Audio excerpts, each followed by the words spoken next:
So guys, जैसा कि हम जानते हैं कि जो रिले है वो एक स्विच गियर है जो कि हमारे इलेक्ट्रिकल पावर सिस्टम को प्रोटेक्शन प्रोवाइड करती है।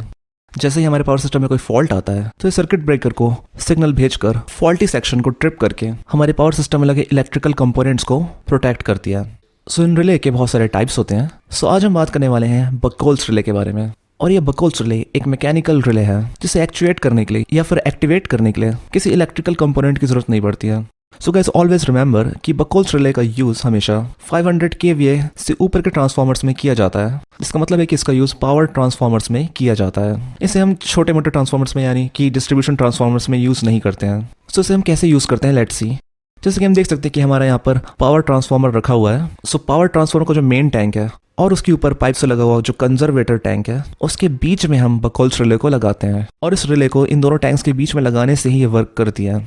सो गाइस, बकोल्स रिले का यूज हम पावर ट्रांसफार्मर को प्रोटेक्शन प्रोवाइड करने के लिए करते हैं। जैसे कि अगर ट्रांसफार्मर में फेस टू फेस फॉल्ट आ गया, फेस टू अर्थ फॉल्ट आ गया, शॉर्ट सर्किट फॉल्ट आ गया या फिर इसका ऑयल लीक करने लग जाए, सो ऐसे फॉल्ट से बचाने के लिए हम यूज करते हैं बकोल्स रिले।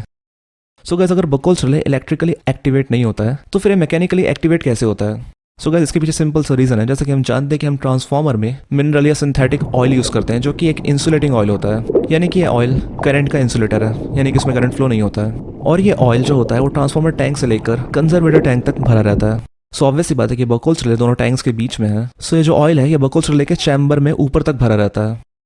सो एक बार बकोल्स रिले का कंस्ट्रक्शन भी देख लेते हैं। So as you can see guys here, यहाँ पर दो हिंज लगे होते हैं बकोल्स रिले में। ऊपर वाले हिंज में लगा होता है फ्लोट, जिसके अंदर एक ग्लास में मर्क्यूरी होता है, और नीचे जो हिंज लगा होता है उसमें लगा होता है फ्लैप, और इस फ्लैप में भी मर्क्यूरी ग्लास के अंदर होता है। तो जैसा कि हम जानते हैं कि जो मर्क्यूरी होती है वो एक मेटल होती है जो लिक्विड फॉर्म में होती है, जो कि इलेक्ट्रिसिटी का बहुत अच्छा कंडक्टर है।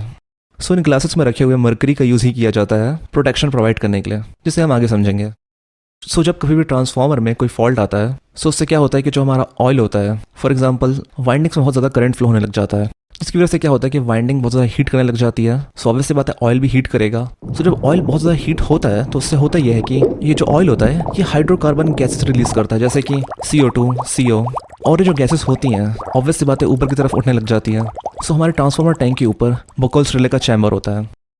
सो जो गैसेस होती हैं वो हमारे बकोल्स रिले के चैम्बर में ऊपर जाकर इकट्ठा होने लग जाती हैं, और वो गैस इकट्ठा होते होते होते होते वो स्पेस को ऑक्यूपाई करने लग जाती हैं। सो ऐसी कंडीशन में होता क्या है गाइस कि जो हमारा फ्लोट होता है वो ऑयल लेवल के साथ नीचे नीचे आने लग जाता है, बिकॉज यहाँ पर गैस स्पेस ऑक्यूपाई कर रही है। और as you can see here, ये जो ग्लास में मर्क्यूरी रखी हुई है वो टिल्ट होकर हमारे सर्किट को कंप्लीट करने लग जाती है। और जैसे ही हमारा सर्किट कंप्लीट होता है, सो जो सर्किट होता है ये अलार्म के लिए होता है, और ये अलार्म बजने लग जाता है, जिससे कंट्रोल रूम में बैठे इंजीनियर को पता चल जाता है कि हमारे ट्रांसफार्मर में कोई फॉल्ट आया है। वेल गाइस, ये तो रहा फर्स्ट फॉल्ट, जिसे हम माइनर फॉल्ट कहते हैं, बिकॉज ये हमारे मेजर फॉल्ट के कंपैरिजन में लेस सीवियर होता है। And if you like the video please give me a thumbs up. So in case अगर इंजीनियर सर्किट को ट्रिप नहीं करता है अलार्म बजने के बावजूद भी, तो होता क्या है गैस और ज़्यादा भरने लग जाती है।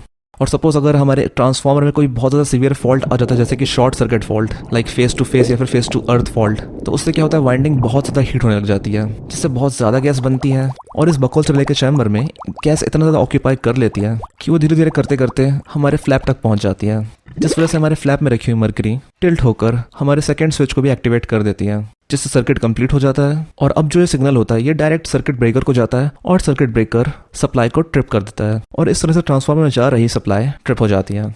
और गाइस, आप में से बहुत से लोगों ने सब्सक्राइब नहीं किया है चैनल को, तो प्लीज़ अगर आपको वीडियो अच्छा लगता है then please subscribe my channel and give me support so I can make more electrical related animated videos. Well, thanks for watching and comment below to let me know what you think about this video, and see you in my next video.